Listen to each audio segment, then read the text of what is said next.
మీ business ని develop చేసుకోవాలని అనుకుంటున్నారా? అయితే వెంటనే సంప్రదించవలసిన ఫోన్ నంబర్ 7729969299. నేను బయటికి వెళ్తే మామూలుగా ఉండదన్న కేసీఆర్ ఇదేనా? హత్యా రాజకీయాల్ని ప్రేరేపించడమే నీ లక్ష్యమా? కాళేశ్వరం అవకతవకల మీద మీతో పాటు హరీష్ రావు ఇతర అధికారుల మీద ఏసీబీ కేసుల్ని తర్వాత కేసులను పురమాయించినందుకే తనను హత్య చేయించిండ్రా? ఉద్యమ కాలంలోనేమో ఆత్మహత్యలను ప్రేరేపించి లబ్ధి పొందిండ్రు. ఇప్పుడు మళ్ళీ రాజకీయాల కోసం రాజలింగమూర్తి హత్య దేనికి జరిగింది అనంటే కేవలం మీ రాజకీయ ప్రయోజనాల కోసమే. మాకెవరైనా ఎదురొస్తే ఇట్లా ఉంటదని చెప్పడానికే ఈ హత్య జరిగింది. కేసీఆర్ ని, హరీష్ రావుని, ఇతర అవినీతి అధికారులను ఈరోజు తను ఎదిరించినందుకే ఆ మాజీ కౌన్సిలర్ సరళ భర్త ఈరోజు హత్యకు గురైంది. నువ్వు బయటికి వెళ్తే మామూలుగా ఉండదంటే హత్య రాజకీయాలు ప్రేరేపించడానికే ఇలాంటి ప్రయత్నాలు చేస్తున్నారా? తస్మాత్ జాగ్రత్త. ఇది మంచి రాజకీయ సంస్కృతి కానే కాదని చెప్పి బీఆర్ఎస్ పార్టీకి ఈరోజు హెచ్చరిస్తున్నాం. ఈరోజు కనుక కాళేశ్వరం కేసు ఫైనల్ అయ్యి తను వేసిన కేసులే కనుక చర్చకు వస్తే కేసీఆర్ తో పాటు హరీష్ రావు అక్కడ ఉన్న అవినీతి అధికారులంతా కూడా జైలుకు వెళ్లాల్సి వస్తుందనే ఉద్దేశంతోనే ఈ భయోత్పాతం సృష్టించడానికే ఇలా బీఆర్ఎస్ పార్టీ చేసిన కుట్రగా మేము ఇది భావిస్తున్నాం. డెఫినెట్ గా దీనికి తగిన మూల్యం ఉంటుంది, గుర్తుంచుకోండి. ఇలాంటి హత్యా రాజకీయాలతో రాజకీయాలు చేస్తా అనంటే ఎవరు కూడా సహించరు.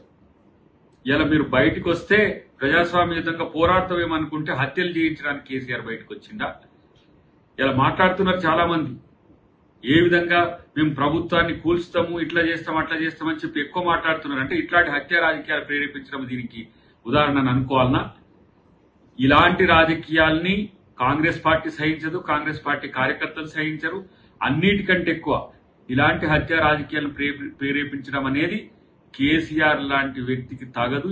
దీన్ని తీవ్రంగా కాంగ్రెస్ పార్టీ పరిగణిస్తుందనే విషయాన్ని గమనిస్తే మంచిది. నేను బయటికి వెళ్తే మామూలుగా ఉండదన్న కేసీఆర్ ఇదేనా? హత్యా రాజకీయాల్ని ప్రేరేపించడమే నీ లక్ష్యమా? కాళేశ్వరం అవకతవకల మీద మీతో పాటు హరీష్ రావు ఇతర అధికారుల మీద ఏసీబీ కేసుల్ని తర్వాత కేసులను పురమాయించినందుకే తనను హత్య చేయించిండ్రా?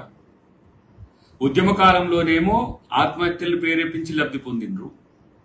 ఇప్పుడు మళ్ళీ రాజకీయాల కోసం రాజలింగమూర్తి హత్య దేనికి జరిగింది అనంటే కేవలం మీ రాజకీయ ప్రయోజనాల కోసమే.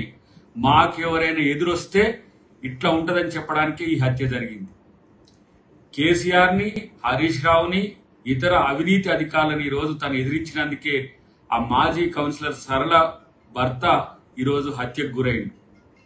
నువ్వు బయటికి వెళ్తే మామూలుగా ఉండదంటే హత్య రాజకీయాలు ప్రేరేపించడానికే ఇలాంటి ప్రయత్నాలు చేస్తున్నారా? తస్మాత్ జాగ్రత్త. ఇది మంచి రాజకీయ సంస్కృతి కానే కాదని చెప్పి బీఆర్ఎస్ పార్టీకి ఈరోజు హెచ్చరిస్తున్నాం. ఈరోజు కనుక కాళేశ్వరం కేసు ఫైనల్ అయ్యి తను వేసిన కేసులే కనుక చర్చకు వస్తే కేసీఆర్ తో పాటు హరీష్ రావు అక్కడ ఉన్న అవినీతి అధికారులంతా కూడా జైలుకు వెళ్లాల్సి వస్తుందనే ఉద్దేశంతోనే ఈ భయోత్పాతం సృష్టించడానికే ఇలా బీఆర్ఎస్ పార్టీ చేసిన కుట్రగా మేము ఇది భావిస్తున్నాం. డెఫినెట్ గా దీనికి తగిన మూల్యం ఉంటుంది, గుర్తుంచుకోండి. ఇలాంటి హత్యా రాజకీయాలతో రాజకీయాలు చేస్తా అనంటే ఎవరు కూడా సహించరు. ఇలా మీరు బయటకు వస్తే ప్రజాస్వామ్యయుతంగా పోరాడతామేమనుకుంటే హత్యలు చేయించడానికి కేసీఆర్ బయటకు వచ్చిందా? ఇలా మాట్లాడుతున్నారు చాలా మంది. ఏ విధంగా మేము ప్రభుత్వాన్ని కూల్స్తాము, ఇట్లా చేస్తాం, అట్లా చేస్తామని చెప్పి ఎక్కువ మాట్లాడుతున్నారు. అంటే ఇట్లాంటి హత్య రాజకీయాలు ప్రేరేపించడం దీనికి ఉదాహరణ అనుకోవాలన్నా? ఇలాంటి రాజకీయాల్ని కాంగ్రెస్ పార్టీ సహించదు, కాంగ్రెస్ పార్టీ కార్యకర్తలు సహించరు. అన్నిటికంటే ఎక్కువ ఇలాంటి హత్య రాజకీయాలను ప్రేరేపించడం అనేది కేసీఆర్ లాంటి వ్యక్తికి తగదు. దీన్ని తీవ్రంగా కాంగ్రెస్ పార్టీ పరిగణిస్తుందనే విషయాన్ని గమనిస్తే మంచిది.